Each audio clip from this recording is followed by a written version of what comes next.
Hey, what's up everybody, and welcome back to News Dose, and it's really been a pretty crazy weekend. We had The Last of Us HBO show make its debut, bravo, bravo. There was also the NFL playoffs, Fly Eagles Fly, and then also in terms of gaming, the rumor mill was going full force. There's a lot happening here, but new details have emerged which points towards a wild, and I mean a wild, Xbox revival. This one has been trending on Twitter over the last 24 hours, which kind of shows you, while it may have some question marks, it's certainly gotten that word of mouth in the long run. Also, PlayStation could be putting together their very own showcase sometime here soon, where a major and highly anticipated third-party game might be revealed.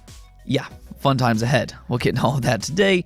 But before we get into anything, if you're not already subscribed, do consider hitting those buttons below. My analytics actually tell me about 50% of you all aren't subscribed, but let's go and change that as we strive to hit that 100,000 subscriber mark. I know that's still a long ways away and everything, but let's make that happen together. And as always, I do greatly appreciate every single one of you. With all that said, let's just go and jump right into things. And with a little bit of a change of pace here, we're going to go and start off today with the Microsoft Activision Blizzard acquisition. Yeah, we're getting into the ABK stuff early on here, but we did get an update this morning, which I feel needs to be addressed, as I think some people are pretty much just reading the headlines out there, which can easily be misconstrued and maybe even lead to hysteria. So what's happening here is that a new report from Reuters is going around titled, "Microsoft faces EU antitrust warning over Activision deal." Of course, other outlets are picking the story up as well with similar titles, which is accurate, by the way. There's no issues with the headlines per se, but you also need to read the full story to completely understand what's actually happening here. Not everybody necessarily does that, but that's why you all have me. I did go through the article myself, and if you're concerned that this means the EU is leaning towards blocking the buyout, I don't get the sense that that's the case in this situation. What is happening here, though, is as follows. The report says the European Commission is readying a charge sheet known as Statement of Objections, setting out its concerns about the deal, which will be sent to Microsoft in the coming weeks, the people said. It then later goes on to say, Microsoft was expected to offer remedies to EU regulators in an attempt to avert a statement of charge and shorten the regulatory process. Other sources familiar with the matters told Reuters in November. The EU competition enforcer, however, is not expected to be open to remedies without first sending out its charge sheet, although there are ongoing informal discussions on concessions, the people said. In other words, and this is very important to keep in mind with all of these different regulators, this is a process with many steps involved. Obviously, Microsoft would like to skip these steps. Time is of the utmost importance for the buyout after all. But in this situation, what it sounds like, or at least to me, is that the EU wants to send out their state of objections first, and then after that, the two will go through a more formal process of concessions. According to this report, they're already in informal discussions with each other, and those discussions will certainly become more serious in the next step of the process. I think that if anything, unlike Brazil and Chile, from what we're hearing here, the EU will likely see concessions in some shape or form. It does, however, sound like they're willing to work with Microsoft, unlike the FTC. What Microsoft wants to do is just to be kind of preemptive, whereas the EU is kind of like, hold up here. You need to hear our side first, and then we'll listen to you all. The question then just kind of becomes, what will the EU seek, and whether or not the two can then come to some type of an agreement. That all still remains to be seen, but so far, Microsoft has been willing to work with regulators, and we'll kind of see if they can hash things out in the long run. We should see soon enough, though, as this is reported to happen in the coming weeks, and then after that, that's when those discussions will take place. Moving on, though, the Callisto protocol, which released last month in December, is reportedly underperforming compared to its publisher's expectations. This is a big AAA game published by Krafton, and with a large investment, apparently north of $160 million. They were hoping to make a big splash with the Callisto protocol. Instead, though, as you can see here, according to Samsung Securities, Krafton expected to shift 5 million units of the Callisto protocol, but with just 2 million copies sold so far, the stockbroker now thinks it will not be easy to hit that milestone. So, while on one side, 2 million doesn't necessarily sound all that bad for really only being on the market for just a little over 1 month, especially for a new IP, considering the investment that Krafton had made, it just didn't meet their own internal target. $5 million, though, that still does seem like a lot here, especially again for a new IP, but that is something that we do see in modern AAA development anymore. The cost of development for these games continue to rise, and with that, so does internal expectations. As to why it didn't meet their expectations, though, they did cite its Metacritic score as a concern. It does currently sit at a 69 overall score on Metacritic, and even if you don't care for Metacritic, it's not hard to imagine that those reviews affected its word of mouth negatively. This is, after all, a premium $70 new IP, and some people will back off on a purchase if it gets poor reception. On top of that, Callisto Protocol launched with performance issues as well, which, likely didn't help out at all. So this game, unfortunately, just hasn't had as smooth of a launch as many of us were hoping for. A lot of us were hoping for a really good Dead Space spiritual successor, but, Dead Space Remake is releasing this month, and the Callisto Protocol had performance issues. It didn't exactly review well, and I think when you start to put things together, you might see why some people might have backed off just a little bit. Now, let's just go and jump into these rumors, though, because it's been a busy weekend for both Xbox and PlayStation. We'll first start off with Xbox, though, as the yearly Scalebound rumors are popping up early in the year. This is a game that just kind of refuses to die in the hearts of gamers. Back during the Xbox One generation, of course, Microsoft, they announced that they were partnering up with Platinum Games to work on their most ambitious title yet. I mean, here you have Xbox, which is not known for their Japanese games, working with a highly talented and beloved Japanese studio on a big budget first-party title. What could possibly go wrong with that? Well, this is the Xbox One generation that we're talking about, where nothing, and I mean absolutely nothing, seemed to go their way, and after showing it several times, it became fairly obvious that Scalebound was ambitious as advertised, but there was also some issues. There definitely seemed to be some interesting ideas. You have this dragon companion that you can command and fight alongside with. The protagonist can also transform into a dragon-like soldier, and in terms of gameplay, it seemed like there was some potential here. In fact, some of these elements found their way into Bayonetta 3, which is ridiculously fun. Unfortunately, based on the gameplay they showed for Scalebound, though, it also appeared to be plagued by performance issues. That was a problem that was very evident. There was also some questions of its multiplayer aspect and if they could get that working, but ultimately, we'll never know because they ended up canceling it. Now, Platinum Games has since taken accountability for its cancellation, saying that they lacked experience to deliver what they had envisioned.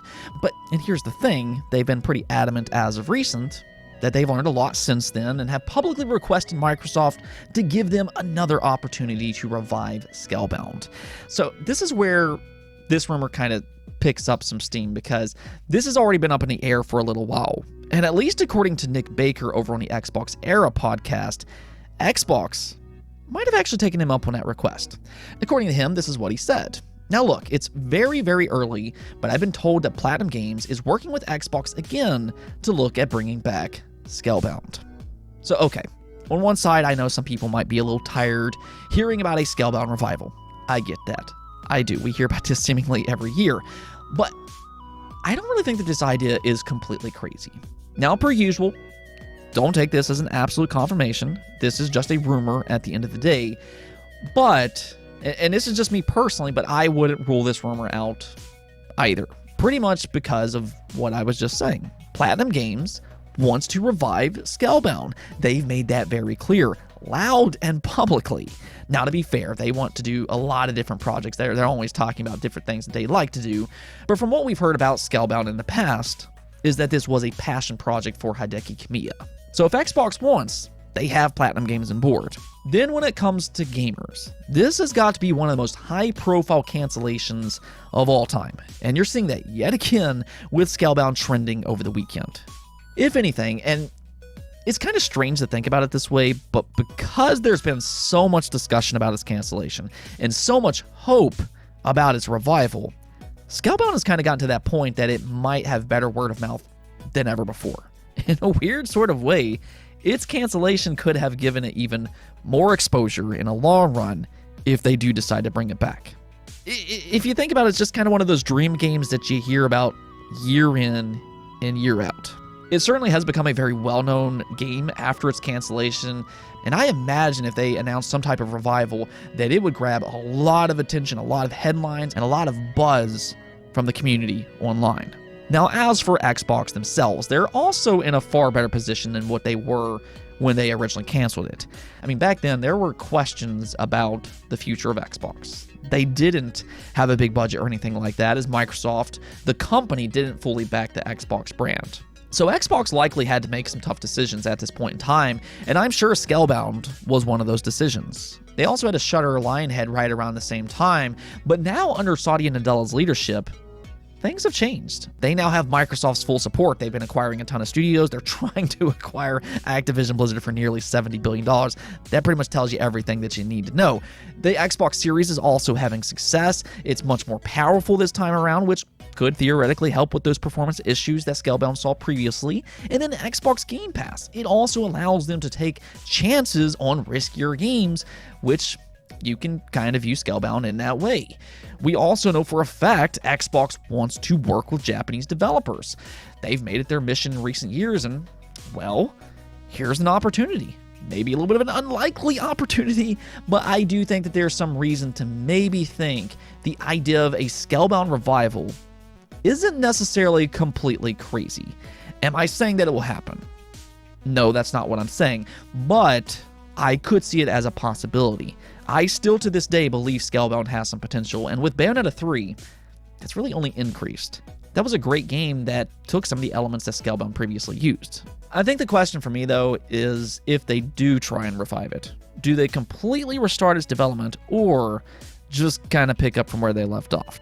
I do kind of wonder about that and which direction they would take, but let me know what you all think about this. Would you like to see Scalebound revived, or to just leave in the past? Also, do you believe this rumor? Do you think that Microsoft is actually considering it?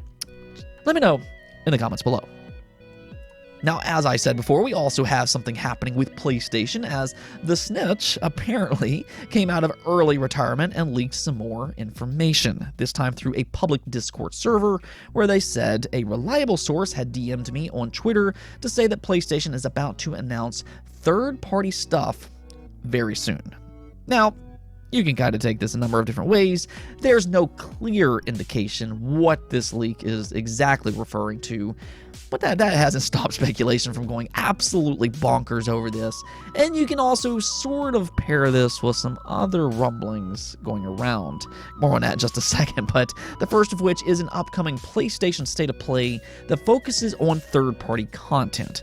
Giving the Snitch's quote, that seems relatively realistic, as Sony, they have done this in the past, and we haven't really had a State of Play since September. So that does kind of make sense that they would maybe come out, show something soon, and kind of set up 2023. But the big rumor going around currently is that at least one of these announcements will include that much-rumored Metal Gear Solid Remake. Now, we've heard about this remake so much over the last year, and Sony, they have often been in the forefront of these rumors. There is a belief that Sony and Konami are working together in some shape or form to bring back Metal Gear Solid. Now, the developer working on it, that is still very much in question, and then also which title is being remade. There has been some different rumors about that as well. There does seem to be a few theories about this. There's a belief that Virtual Studios might be working on it. There's also the belief that Blue Point Games could be. And on top of that, we are hearing that maybe it's a Metal Gear Solid 3 remake rather than the first game. All of that kind of remains to be seen. But the reason this particular rumor exploded over the weekend is not only because the Snitch and what they said here, but also Area Higonez is claiming that there's a strong chance that we'll hear something about this remake between February and March. So now you can kind of start to put things together. If you pair these two claims, then you can start to understand why there's this sudden belief on an imminent Metal Gear announcement. Now, it has been pointed out that Area Higonez has a mixed reputation when it comes to leaks, so there's not absolutely a guarantee that this will come to fruition over the next couple months, as is claimed here. But I will say this much. I do believe that Konami is doing something with the Metal Gear Solid franchise. Now, when that announcement is made, that's still up in the air. But I mean, this is a massive series, and Konami has already shown their willingness to do remakes with Silent Hill 2. So I think a Metal Gear Solid remake makes perfect sense. Much like Capcom with Resident Evil, if Konami wants to, they could absolutely remake all of the Metal Gear Solid games over time and probably find similar results. I think they would have a ton of success if done right. Nonetheless, though, if this rumor turns out to be true and if it really is coinciding with what the snitch is saying, we could end up getting that announcement sometime relatively soon. Okay, so let's go and take a look at the poll of the day where I asked you all if you watched the first episode of The Last of Us HBO series, did you like it? And as you can see here, out of the ones that have watched it, most of you all very much did enjoy it, with 23% of you saying yes, 7% of you said no, while 61% of you all just haven't watched it yet.